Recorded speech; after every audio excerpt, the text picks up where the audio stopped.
QLC, QLC. Quarter Life Crisis. Crisis tuh kayak anak hilang. Oke. Karena kita emang 21 tahun masih Iya, rawan banget rawan gitu ya, ya. ya. Itu tuh Iya kan? di Aku rintangan seorang itu. ODGJ, orang dengan gangguan jiwa. OCD itu terkenal, B ini terkenal ada ritual. Jadi aku punya ritual dalam kehidupan. Wah, apa tuh Apa tuh, Kak? Jadi sebenarnya ini nggak boleh ya.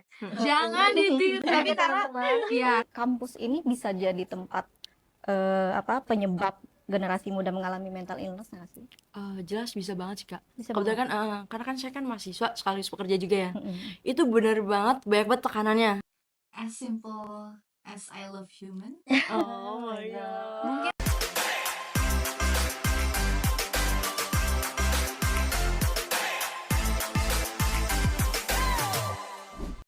Halo Sobat Latte, welcome to Social Brand Talk bareng aku Risa dan aku Yeyen.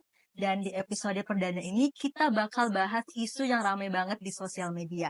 Apalagi kalau bukan tentang mental health, khususnya quarter life crisis. Oke, mulai dari perasaan FOMO, tekanan untuk tampil sempurna, sampai dampak negatif scrolling tanpa henti. Nah, semua ini bisa jadi berpengaruh gitu Kak ya ke kesehatan mental kita, terlebih terhadap dunia kerja. Jadi yuk kita dengerin obrolan santai kita kali ini karena siapa tahu jadi insight baru buat kita semua. Kita bahas tuntas bersama dua narasumber kita, ada Kak Syasha dan juga Kak Febri. Halo Kak. Halo, Kak. selamat Apa malam. kabarnya nih? Alhamdulillah baik. Kak Caca gimana? alhamdulillah baik, walaupun rada sedikit ngantuk. Di jam-jam ngantuk ini Kak ya. Bener. Oh. Tapi alhamdulillah sebenarnya baik-baik aja nih ya. Kalian apa kabar? Alhamdulillah. Baik Baik ya. bahagia ya. Oke. Alhamdulillah. Bukan terlihat baik-baik aja kan? Oh, enggak enggak dong. enggak dong. Ini bukan topeng Kakak. Oke. Oke, aku mau langsung aja nih ke Kak Sasha Safa Bustomi. Bener ya Kak namanya ya Kak ya? Betul. Oke, di sini tertulis kalau Kakak itu terdiagnosa obsessive compulsive behavior with anxiety trait and experience in depression. Nah, boleh kasih tahu ke Sobat Latte Kak, apa itu Kak? Oke, mungkin pertama-tama kenalin dulu, nama aku Sasha Safa Bustomi. Saat ini aku seorang pekerja seni, aku bilangnya ya, karena aku ada di konten juga. Terus juga memang aku pegiat sosial di bidang kesehatan mental. Iya. Dengan dasar aku memang lulusan dari psikologi, Oh, bukannya oke, karena Kak. aku memang punya gangguan jiwa gitu ya. Oke. Tapi kebetulan nih ya, namanya juga hidup, kadang ada asam, garam, semua kepahitan. Betul. Nggak mungkin lurus-lurus aja semua Gitu gitu lah ya. Semua pasti ada hal-hal Aku rintangan seorang gitu. ODGJ, orang dengan gangguan jiwa. Diagnosanya apa? Obsessive compulsive behavior. Itu dia satu lini dengan kecemasan, satu lini dengan obsessive compulsive disorder yang biasa orang-orang tahu OCD. Nah, ini OCD. sebenarnya anaknya dari OCD. Oke. Lalu ada anxiety trait. Anxiety trait ini tuh lebih ke sifat cemasnya aku. Lalu aku pernah depresi ringan. Bukan pernah sih, itu tetap akan ada ketika memang kondisinya sedang tidak baik-baik aja ke arah Oke. hal-hal yang mungkin membuat sedih, membuat terlalu Tekanan cemas gitu, dan kayak. lain-lain kayak gitu. Tadi pertanyaan terakhirnya apa ya, lupa? Ya itu Kak, tentang penyakitnya sih Kak lebih. Oke, pertama mungkin kalau teman-teman rada strange dengan kata-kata OCD atau obsessive compulsive behavior. Iya, Perbedaannya banyak apa? Perbedaannya tipis banget. Nggak tipis lah ya, ada 2 level. Pertama, aku tidak separah disorder gitu, tapi juga tidak berfungsi sebenarnya. Fungsinya aku sudah tidak, gimana ya, kalau memang lagi tidak maksimal, itu beneran tidak berfungsi secara maksimal. Karena memang itu kan turunannya, ini kalau panjang sebenarnya. Kalau turunan si Panjang ya, nggak cemasnya, apa-apa. karena dia itu adalah cemas awalnya, dan si obsessive compulsive itu obsesif, dia terobsesi terhadap hal-hal yang diulang-ulang. Jadi dia karena dia Sering gitu ya. diulang-ulang, nah tapi diulang-ulangnya itu spesifik. Nah, orang-orang OSI itu entah itu dia kerapihan, ketertataan, kebersihan, dan lain-lain lah Betul, gitu ya. betul, Itu Kak. tergantung dengan apa yang mungkin terjadi di sehari-hari gitu. Nah, kalau aku tipe yang ketertataan. Kata Kakak suka waktu kerapian? rapinya tapi bukan, jadi orang OSI itu rada beda ya. Kalau kalian ngelihatnya, pernah nggak di YouTube ngelihat ada yang menyusun? Betul, Iya, betul. itu Sering. Oh, Oke. ada yang memang susunannya seperti itu, tapi lebih banyak susunannya itu sesuai yang membuat kita tenang. Oh gitu. Kayak kalau aku tuh ketertataan misalnya event ini nih, kayak ini kan kayu gitu ya. Iya. Kayu ada garisnya kan. Biasanya dulu Betul. waktu misalnya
tapi itu sederhananya.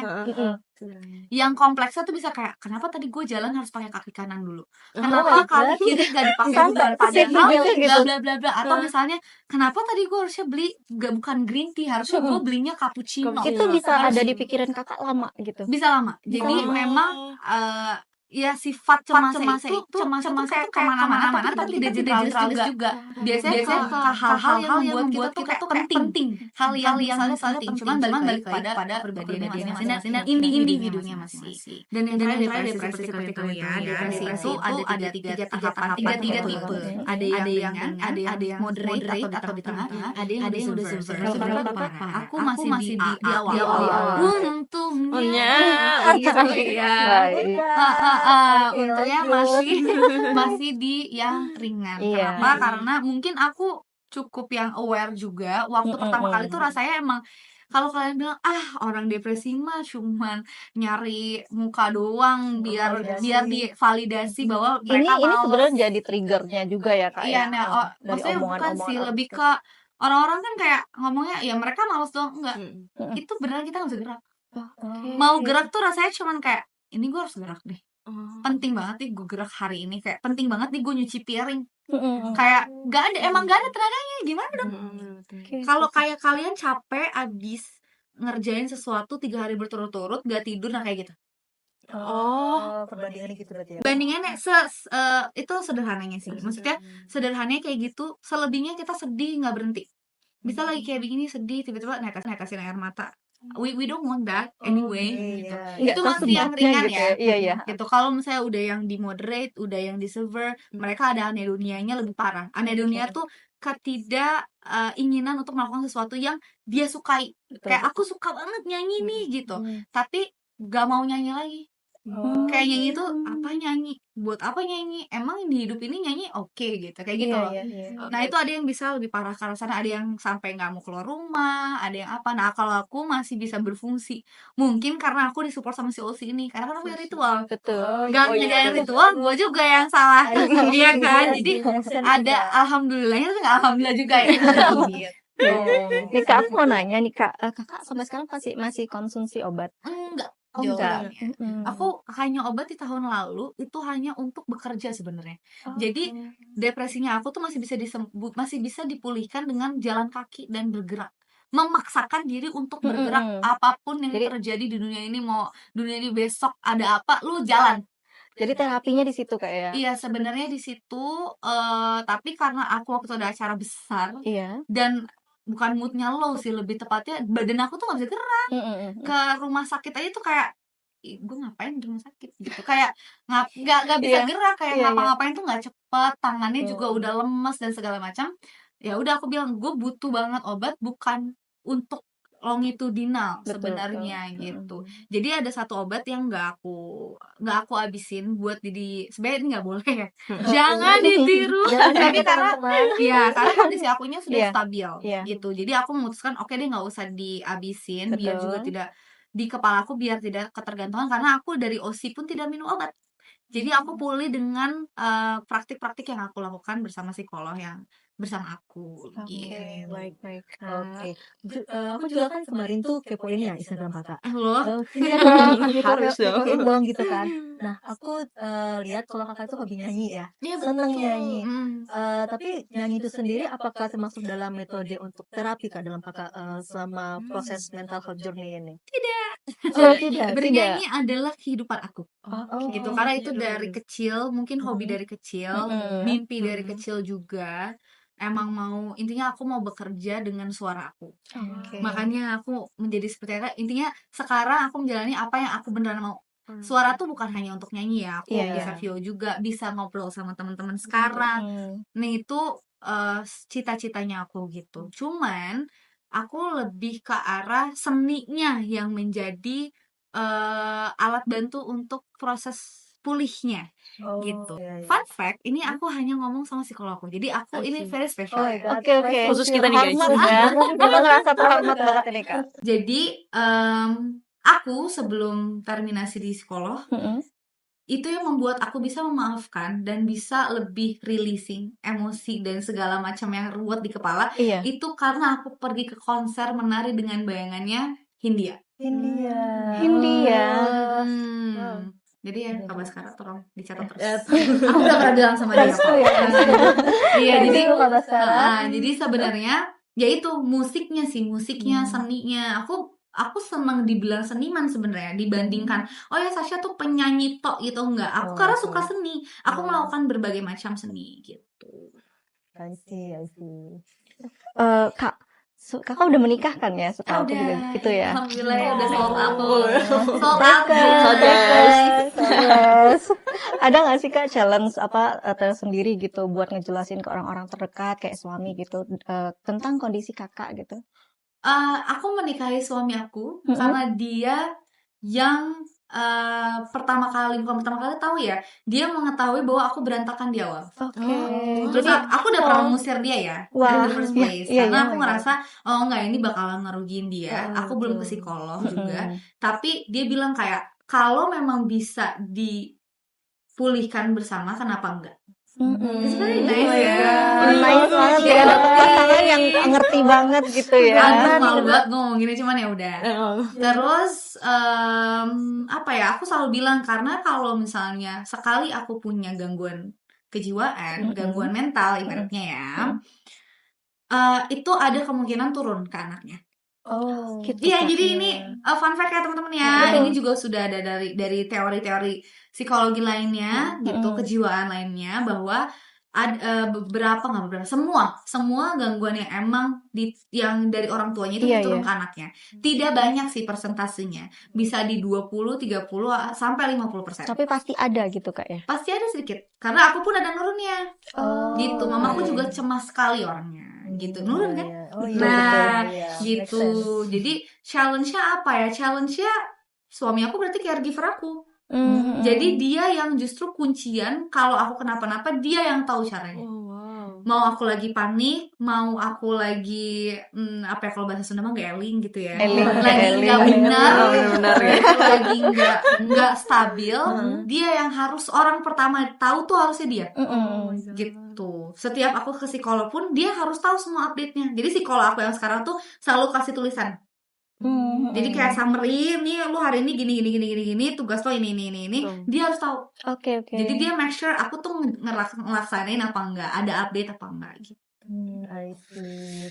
Tapi Kak Sasha juga ternyata kesibukannya banyak banget ya. Juga seorang voice over artist, MC, talent. Nah, ini tuh banyak banget nih. Banyak banget passion yang Kakak geluti ini. Kenapa ya? Ini kan jadi insecure nih sebenarnya nih. Banyak banget nih. Iya. Betul banget ini. Kayak multi talent banget ya. Gitu lah. Jadi kalau boleh tahu ya Kak, passionnya itu didapat setelah melewati mental health journey-nya, atau memang dari dulu udah senang untuk tampil? Dari dulu sih sebenarnya. Karena kan aku tuh awalnya memang bergerak di seninya dulu sebelum masuk psikologi ya. Gitu. Jadi sebelumnya dinyanyi, terus ikut seni peran juga, terus kalau MC sama moderator ketika sudah kuliah. Karena kan sudah punya ilmu, sudah bisa ngomong bener, gitu ya. Maksudnya udah bisa tertata, udah belajar public speaking juga secara otodidak tapi ya. Terus berjalannya waktu, kesempatan selalu terbuka. Ini sebenarnya catatan aja sih, kayak aku selalu percaya bahwa kesempatan itu nggak pernah salah tangan. Betul. Jadi voice over itu didapati ketika setelah aku teater 5 kali ya. Lupa, aku jadi teater dulu. Dapet voice over itu, aku dapetnya drama radio.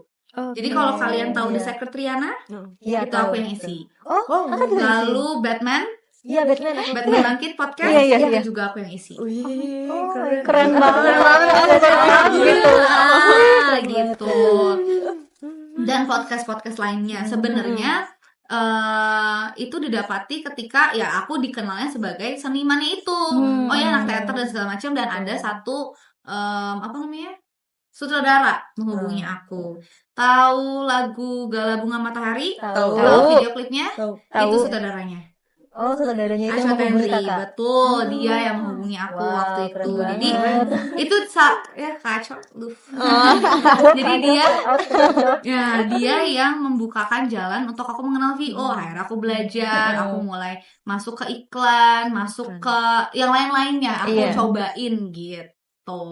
Jadi perjalanan kesehatan mental aku dengan pekerjaan aku yang beraneka ragam ini seperti hobi, itu tuh nggak ada hubungannya sih. Itu lebih ke arah responsibility aku sebagai manusia untuk bisa terus bertumbuh dengan cita-cita yang aku mau, yaitu bekerja dengan suara aku. Oh, I see. Keren banget sih Kak, keren banget.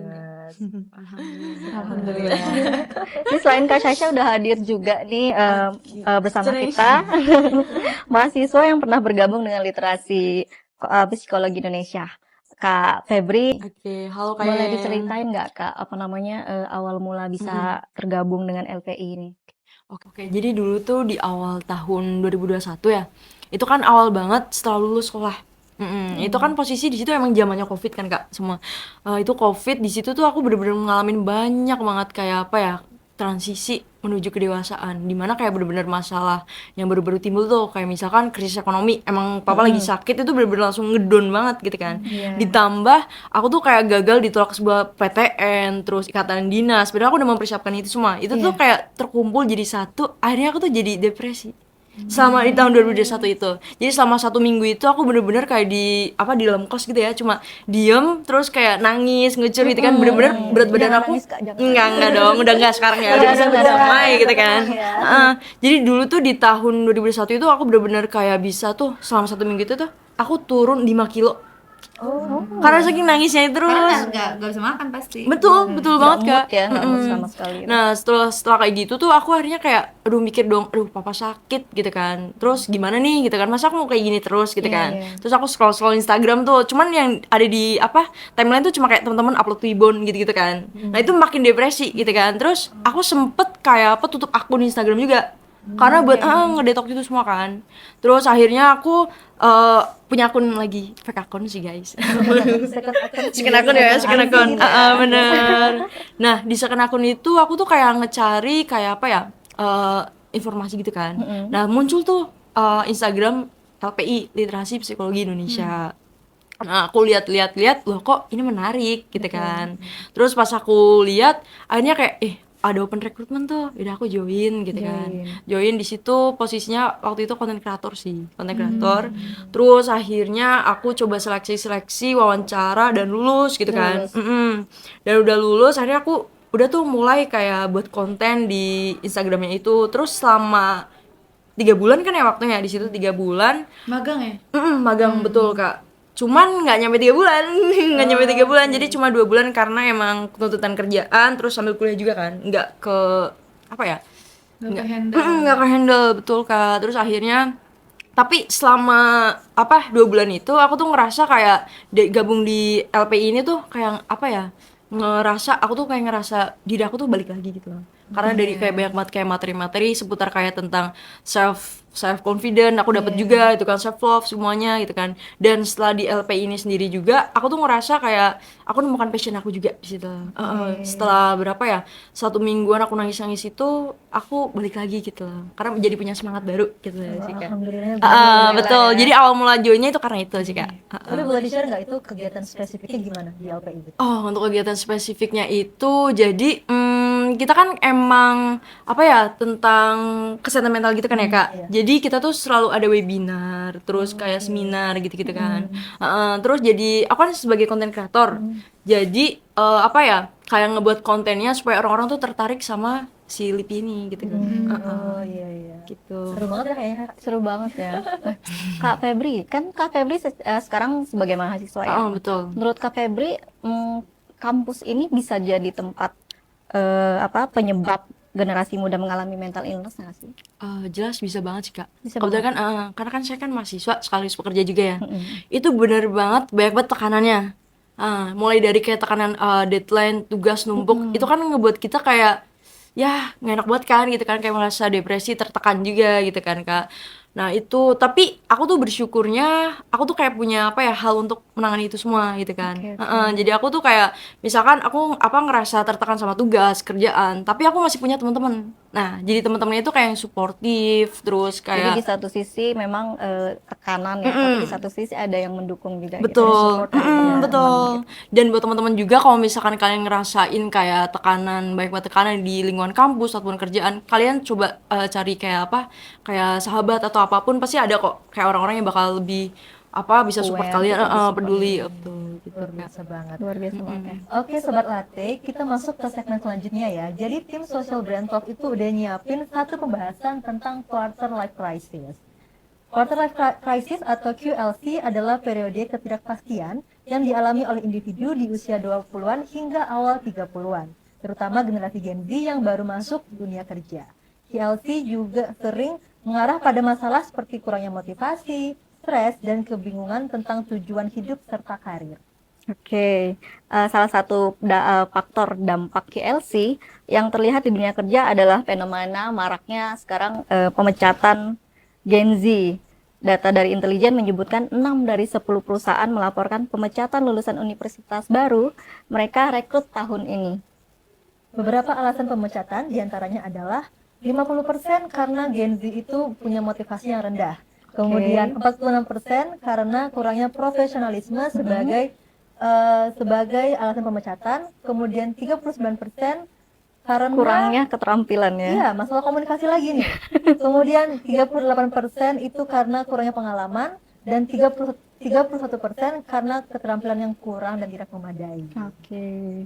Wah, ini pasti jadi berita yang mengejutkan bagi Gen Z gitu, terus meresahkan gitu.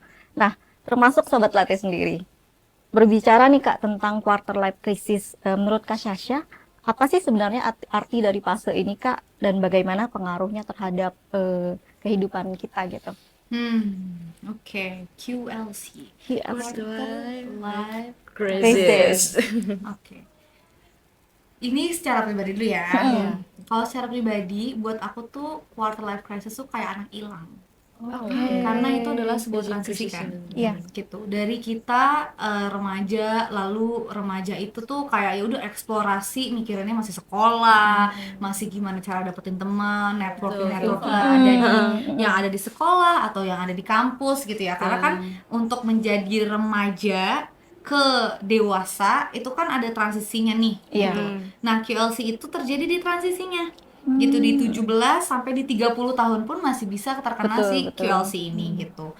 Nah, menurut aku ya kalau orang yang semua orang tuh mendapatkan quarter life crisis ini, pengalaman-pengalaman yang gak enak untuk mencari ini sebenarnya gue tuh kayak apa, kadang gelap banget kok rasanya tuh terlalu mencemaskan gitu, terlalu nggak bisa nggak bisa deh gue, kayak nggak capable deh gue, atau kayaknya ini nggak ada jalan lain selain begini deh, atau kenapa ya yang lain udah begini, kenapa ya yang lain udah bisa seperti itu gitu. Dan itu kebimbangan yang justru menjadi sebuah kesempatan, walaupun sebenarnya secara teori pun ya quarter life crisis itu dialami oleh semuanya. Dan memang menimbulkan satu kecemasan, dia menimbulkan kebingungan juga, dia menimbulkan rasa resah karena dia ada ketidaktahuan. Karena apa ya? Karena itu eksplorasi baru, transisi. Namanya transisi ya kayak harus gimana, kayak anak kecil naik tangga, 3 tangga aja tuh rasanya gitu sakit ya. kali ya buat mereka ya, berat kali ya mungkin ya, dia harus merangkak dulu baru bisa melangkah kayak gitu. Nah, sama dengan quarter life crisis ini gitu. Dan emang ditambah lagi QLC di zaman sekarang tuh kayak apa ya, kayak banyak banget faktornya. Betul gitu. Kak, Bukan makin lama hanya tuh makin banyak ya faktornya. bukan hanya soal diri sendiri, mungkin ada dari ekspektasi orang Iya, lain ke diri bener sendiri. Iya. Tuh, gitu sih kurang lebih ya. Tadi kan Kakak bilang ya kalau QLC itu seperti orang yang kehilangan, anak kecil yang kehilangan arah gitu ya. Dia tuh kayak bingung mau kemana. Karena aku pernah ke kafe gitu. Menurut Kakak nih gimana caranya kita mengatasi perasaan kita kehilangan arah itu bagaimana? Oke, tapi pas banget sih ya memang usia kita di pas 21 ini nih gitu kan. Iya. Benar, betul. Jadi kalau dari aku sendiri buat ngatasin apa ya rasa kehilangan arah itu, kalau aku sendiri aku lebih ini sih kayak refleksi diri. Aku jadi lebih ke refleksi diri. Terus aku punya ini juga nih kayak buku diary gitu kan, kayak buat yang jangka pendek, buat jangka panjang gitu kan Kak. Terus misalkan aku punya hobi apa, aku tekunin itu gitu kan. Terus pas apa ya, aku tuh punya ini juga sih kayak apa daftar buku-buku itu loh buat jangka panjang, buat jangka pendek gitu kan. Dan aku konsisten melakukan itu semua gitu kan. Terus aku juga punya apa ya kayak mentor yang buat jadi pegangan aku, itu kakak aku sendiri.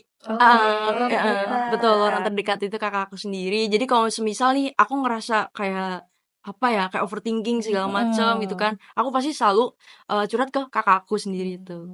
Gitu sih, kakak aku cari mentor yang terdekat ya buat ngatasin itu semua kehilangan arah. Karena kita emang 21 tahun masih Rawan banget. Rawan ya. Itu tuh di umur-umur yang masih Fragile. iya. betul. Untuk Kak Sasha nih Kak, dalam perjalanan menemukan arah hidup ya kan, pernah nggak sih Kak kejebak dalam perasaan kayak kita tuh dibanding-bandingin sama orang lain gitu? Oke, itu kayak hal yang biasa ya, Iya. makanan sehari-hari Mm-mm. gitu ya. Cuman sebenarnya dibandingkan, aku tuh kalau dibandingkan dengan orang lain sebenarnya nggak begitu dibawa ke hati lebih banyak gitu sih sebenarnya gitu Lebih ke ya. bodo amat ya Kak ya. Bodo amat juga enggak, tapi jadi pikiran lebih kayak oke, ini gue dibandingkan dengan yang bisa dibandingkan dengan gue atau enggak. Oke, ya. Apa jangan-jangan lu bidangnya apa, lu ngebandingin gue sama yang Iya, mana iya, gitu. iya, Jadi iya. kan kayak nggak bisa, nggak apple to apple gitu. Aku Iya. selalu menganalisa setiap ada orang yang misalnya si Sasha sama si ini kayak bagusan si ini karena si ini gini gitu. Oh ya, kalau emang taunya dia punya nilai lebih dan aku belum, oh that's okay. Mungkin aku bisa mempelajari, oke dia bisanya ini nih, mungkin gue bisa mempelajari dari dia. mungkin Baik. bisa dijadikan motivasi lain Motivasi gitu. ya, Kak. Cuman sebenarnya dibanding-bandingkan tuh wajar ya. Wajar. Setiap orang tuh punya kebutuhannya masing-masing untuk bisa mendapatkan mungkin teman, mungkin narasumber, mungkin mentor dan segala macam untuk bisa jadi panduannya mereka gitu loh. Biasanya kan kalau membandingkan tuh mana yang lebih baik gitu kan. Iya, iya. Dan yang paling penting buat aku adalah aku selalu mencari diri aku setiap harinya. Jadi kayak mengenal diri tuh nggak Nggak hanya segampang sehari. itu ya. Nggak segampang itu dan Mm-mm. tidak sehari gitu ya. Iya. Yang justru jadi parah adalah kita membandingkan proses kita dengan orang lain. Oke. I'm learning this every day gitu ya. Maksudnya kayak daripada kita membandingkan diri kita dengan yang lain atau dibandingkan langsung kayak ya emang gue belum kali, emang gue begini kali, emang gue begitu kali. Lebih baik kayak ya udah kita membandingkan proses kita justru. Iya, iya, iya. Kayak oh ya proses gue udah di sini, gue udah bisa ini, oke belum bisa ini dan ini dan ini gitu. Dan emang gak enak sih, karena kan kalau dibandingin sama orang atau kita membandingkan diri dengan orang lain, tuh rasanya kayak jadi ada kehilangan diri juga ya. Betul, betul Kak. banget. Kayak, Tuh. aduh. Ya mungkin kalau misalnya sedikit promosi teman-teman bisa beli buku aku kali ya. Boleh, boleh. Kayak Boleh. untuk bisa mengenal diri kalian sendiri dengan lebih baik lagi. Judulnya mengenal Gitu. diri sendiri, Kak. Bertumbuh mengenal diri sendiri. Bertumbuh mengenal diri Bener sendiri. loh kamu. Thank you. Gitu. Tapi yang paling penting adalah apapun itu ketika kita dibandingkan atau membandingkan, balik lagi ke diri sendiri, lihat potensi kita apa, Oke. terus juga apakah tujuan kita selaras dengan yang dibandingkan Iya, itu. betul. Kalau enggak, why do we have to very anxious too long? Anxiousnya boleh, nggak apa-apa kok. Cemas itu boleh. Tapi why have too long? Gitu. Oke. Selanjutnya aku mau ke kafe lagi. Oke. Menurut kafe itu seberapa besar sih pengaruh ekspektasi keluarga, teman atau orang sekitar Mantap banget nih, Fren. terhadap terhadap keputusan-keputusan yang telah kita ambil. Emang sih kalau menurut aku kayak apa ya, tertekan orang tua terus orang sekitar itu emang kadang tuh kayak punya ekspektasi yang tinggi ke kita gitu kan. Iya, iya. Contoh aja kayak pas aku baru lulus nih, orang tua aja kayak udah ambil arsitek gitu kan, itu udah jelas gitu kan. Terus aku tuh di situ kayak emang apa sih kayak apa yang ngebuat kayak mereka tuh tertuju ke itu gitu kan. Padahal tujuan aku sendiri tuh kayak yang lain gitu kan, aku ambil yang sesuai passion aku gitu kan. Nah, sementara aku tuh buat ngeyakinin mereka itu ini sih, aku tuh lebih kayak apa bisa berkomunikasi ke mereka sih, kayak misalkan nih kalau buat orang tua aku tuh lebih kayak ngebaik-baikin mereka. Kalau kayak gitu sih triknya. Kayak misalkan nih papa sama mama gitu kan kalau misalkan habis maghrib kan kumpul bareng gitu kan. Nah aku tuh udah tuh percobaan pertama aku coba komunikasiin kalau misalkan komunikasi nggak kayak gini-gini loh. Terus aku itu percobaan pertama, terus mereka tetap enggak gitu kan. Oke. Terus aku akhirnya coba lagi hari berikutnya dengan pendekatan-pendekatan yang lebih memadai gitu kan. Akhirnya orang tuh setuju dan akhirnya percaya gitu loh sama diri kita. Gitu. Berarti dikomunikasikan kembali ya. Betul. Dirayu juga ya. Bener harus ngerayu Kak. Bener kalau orang tua kan kayak gitu kan. Iya, betul, betul. Pandai untuk merayu. Bener.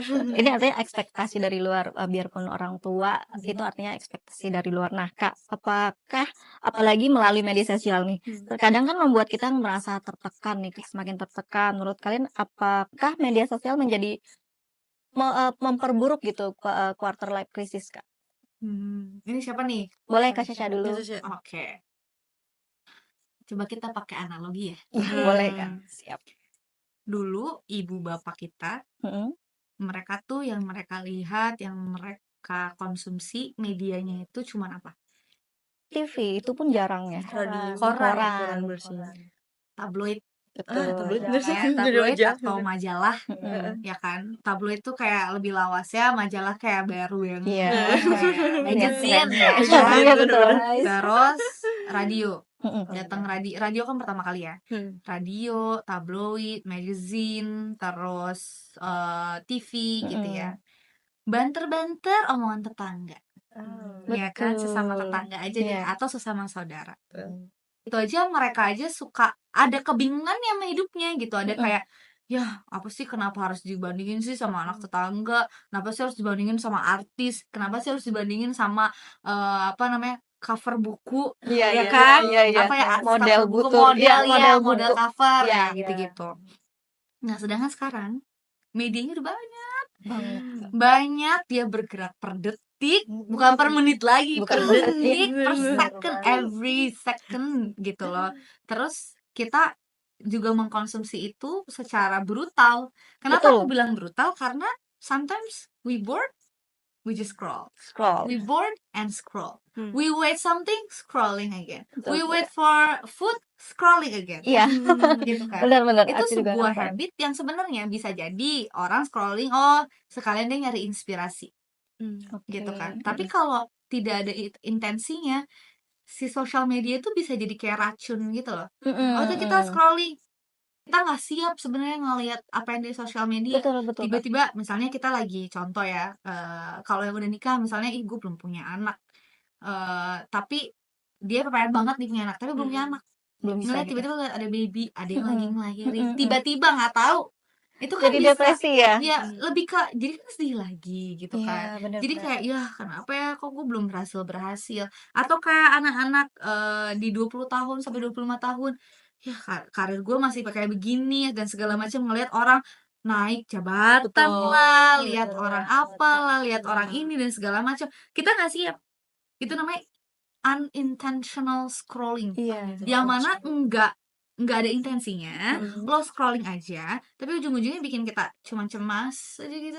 Ujung-ujungnya bikin kita kayak merendahkan diri lagi, Iya. self sabotage lagi gitu. Jadi ya coba mempelajari mengenai intentional scrolling karena sebenarnya itu cukup membantu.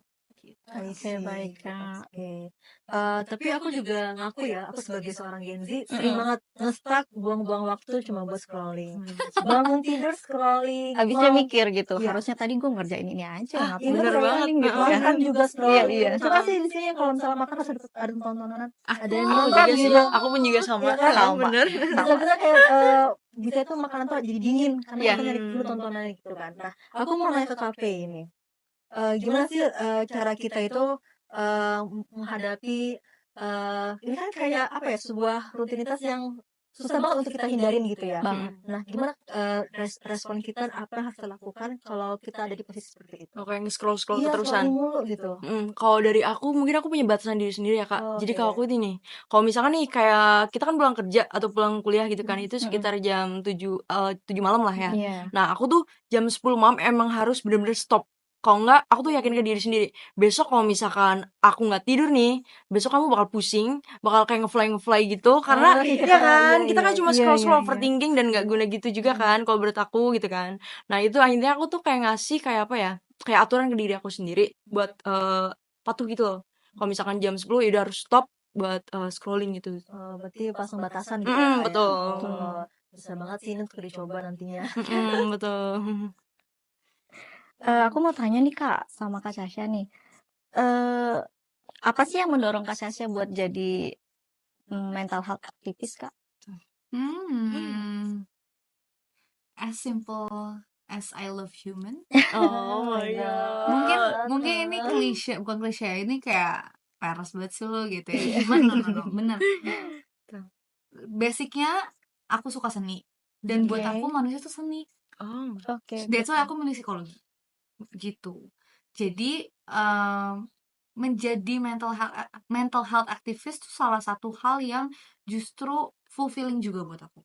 Jadi bukan sekedar kayak oke, gue anak psikologi biar gaya aja gue Iya, jadi bener. mental health activist Betul. gitu. Karena banyak juga kok anak psikologi yang tidak mau, yang udah gue kerja aja jadi HR, atau ya Iya, udah iya, gue jadi heeh. psikolog tapi gue tidak aktif di sosial. Karena kalau aktivis itu beneran kita ke orang-orang gitu. Kalau misalnya ada yang mau cerita ya kita terima ceritanya. Kalau misalnya kita lagi mampu gitu ya.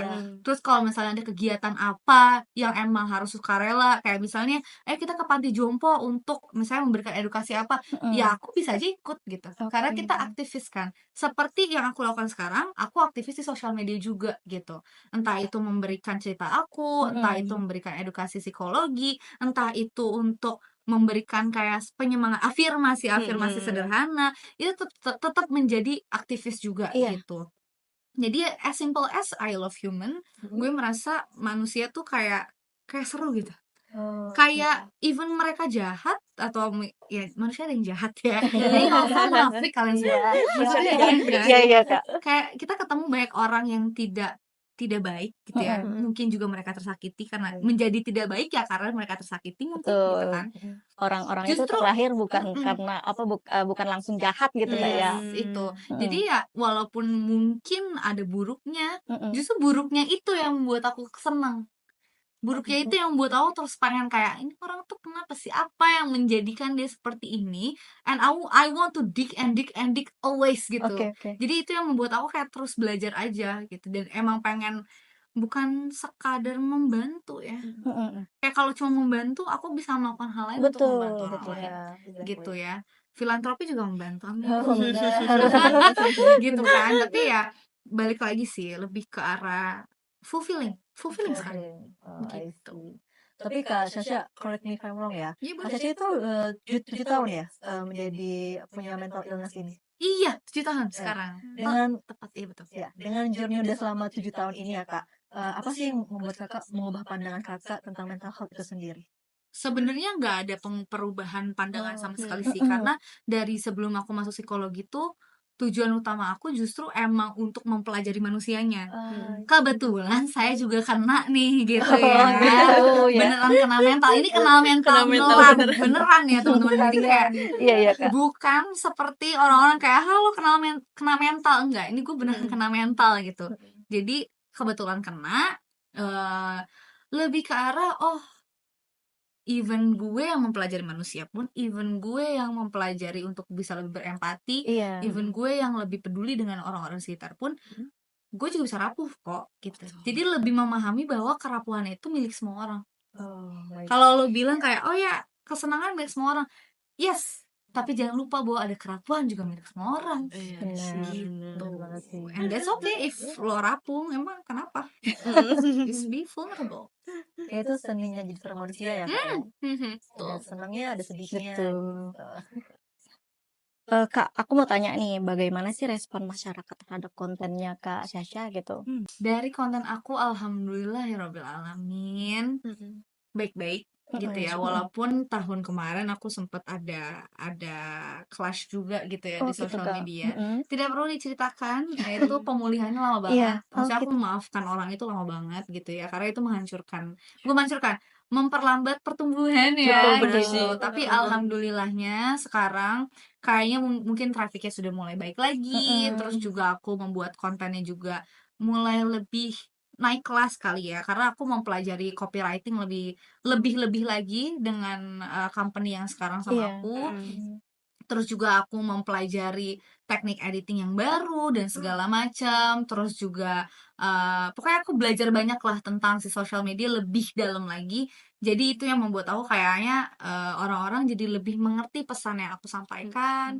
Terus juga karena aku bukan hanya bikin konten ya gitu ya, aku beneran memberi tangan aku gitu. Jadi banyak kok yang nge-DM aku untuk cerita, tapi bukan untuk konseling ya. Aku selalu bilang aku belum menjadi konselor, belum mengambil sertifikasi juga, belum mengambil profesi, aku juga belum jadi psikolog gitu ya, belum memutuskan untuk itu. Jadi memang sekedar untuk ya udah menjadi teman cerita juga, dan alhamdulillah semoga menjadi manfaat.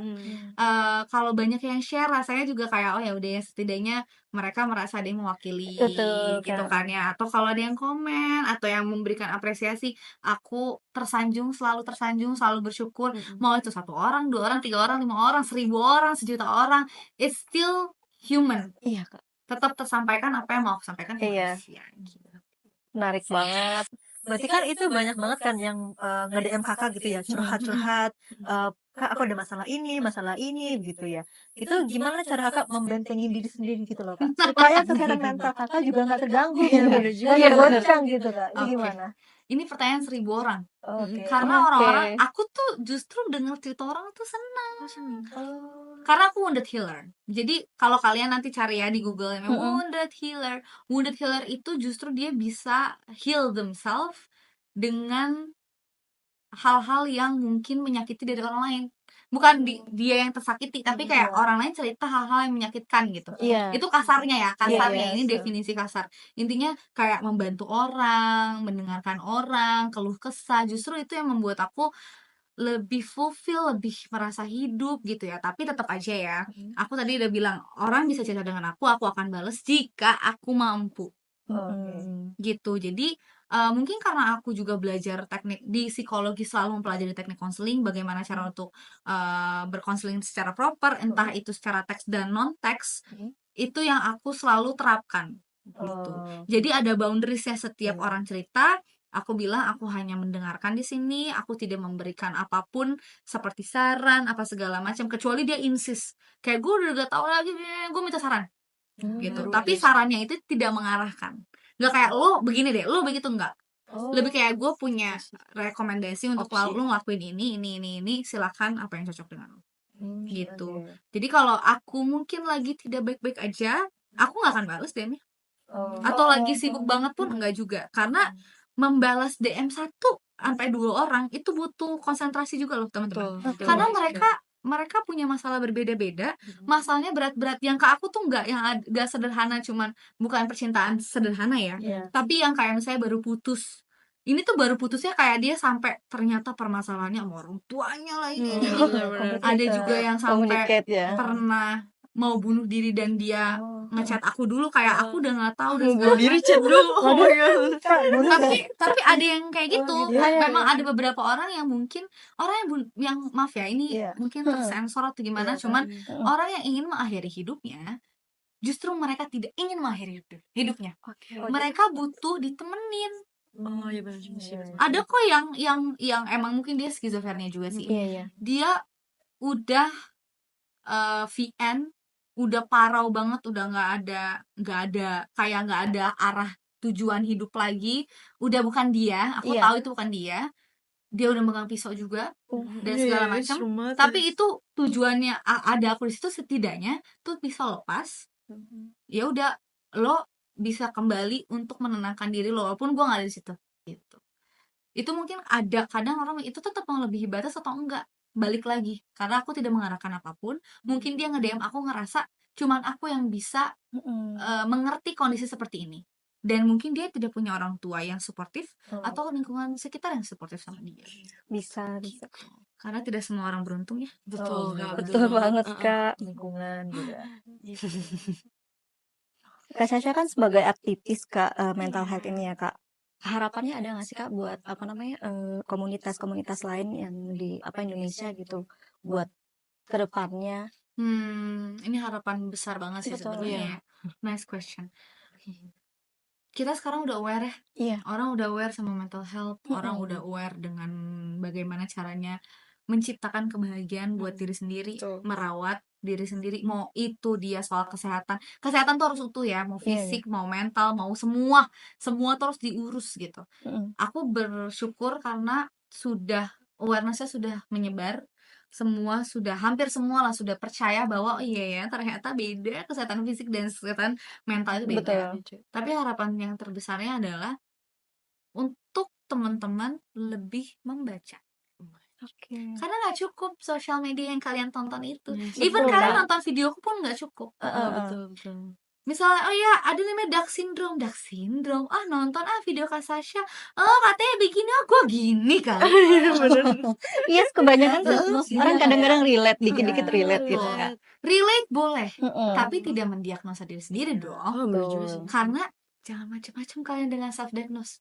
Nanti kalian beneran kayak gitu mau? Ini gue anak nakutin, tapi takut kan?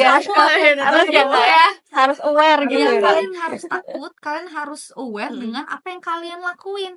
Kalian boleh mendengarkan influencer siapapun yang kalian percaya, tapi once itu kalian merasa kayaknya rada salah nih sama gue, lihat dulu ke artikel-artikel yang memang kredibel. Di Google banyak. Lihat APA, lihat Psychology Today, Very Well Mind, Health Inc, dan lain-lain semua gitu ya. Kalian lihat satu, kalau NHIM itu lihat aja gitu ya. Itu banyak banget jurnal-jurnalnya. Kalian nggak suka baca, nggak bisa bahasa Inggris, ada Google Translate ya. Ada Google Translate, atau kalian ke psikolog, atau baca dulu dari Halodoc gitu ya. Atau langsung ke psikolog. Karena konsultasi sekarang pun sebenarnya nggak mahal ya, maksudnya semua ada relatifnya lah. Dari harga yang paling rendah hingga paling tinggi pun ada, terserah kalian punya kemampuan gimana. Tapi please do not self diagnose. Literasi tolong baca BA, baca IPA. Zamannya apa ya, males baca Iya, gitu ya. gitu. Aku juga anaknya males baca tapi mau nggak mau Betul. karena itu yang bisa menyelamatkan kita dengan kita punya awareness good, very well, very demure. Tapi yang perlu kalian lakukan adalah cross check again. Karena tidak semua yang di sosial media perlu kalian percaya. Iya. Betul banget Kak. Betul banget, Kak.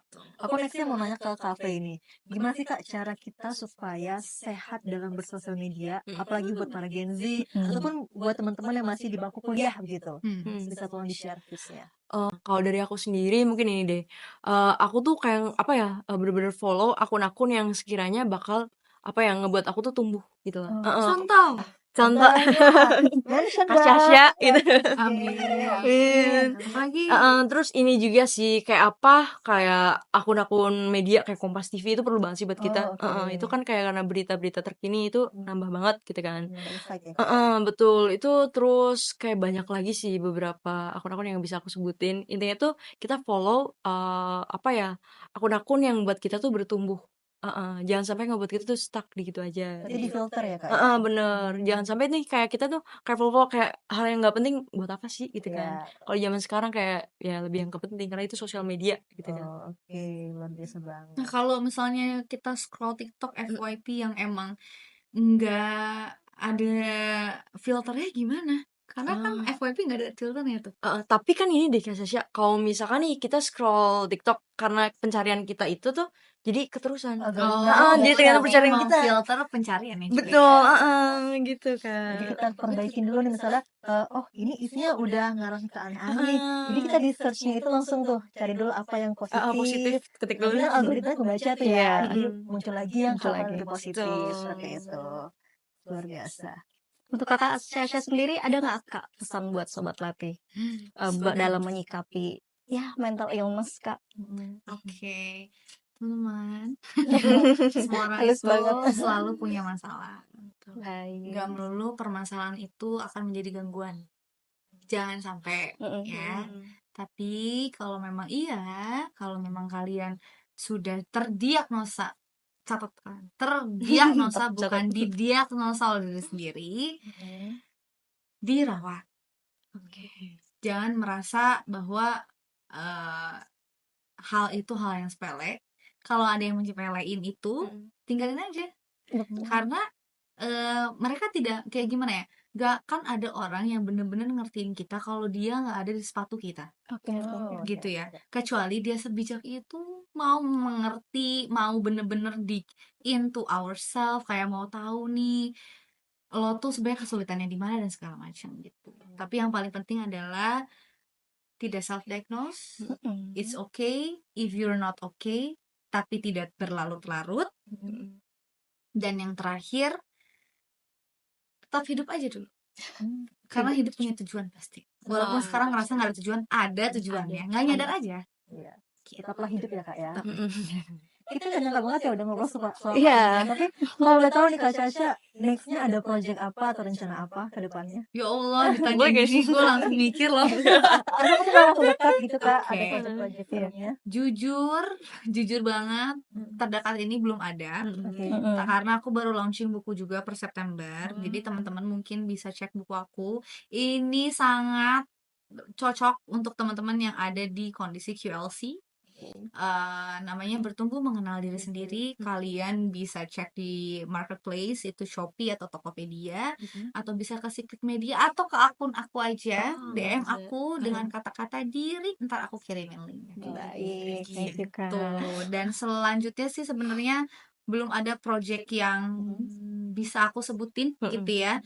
Pantengin aja Instagram aku @sasha_safa_bsm. Oke. Dan just say hi to me. Gitu. Kita belajar bersama kok sebagai manusia. Luar biasa. Thank you banget nih buat Kak Syasha dan juga Kak Febri udah mau dateng. Iya. Kalau sobat latih mau tahu lebih banyak bisa follow di mana Kak? Tadi di Instagram @sasha_safa_bustomi, @sasha_safa_bsm. Emang rada aneh, sengaja aku bikin panjang karena itu yang menjadi icon. Betul. Atau di TikTok di Mari Bercerita SV. Oke, ya. Kalau Tafe gimana? Instagram aku aja sih, Iya. FAMDGO di situ. Makasih teman-teman Sobat Latte yang udah nontonin kita dari awal sampai akhir. Jangan lupa untuk follow dan subscribe supaya nggak ketinggalan konten-konten menarik dari Social Brand Talk. Sekian dulu dari kita, sampai jumpa.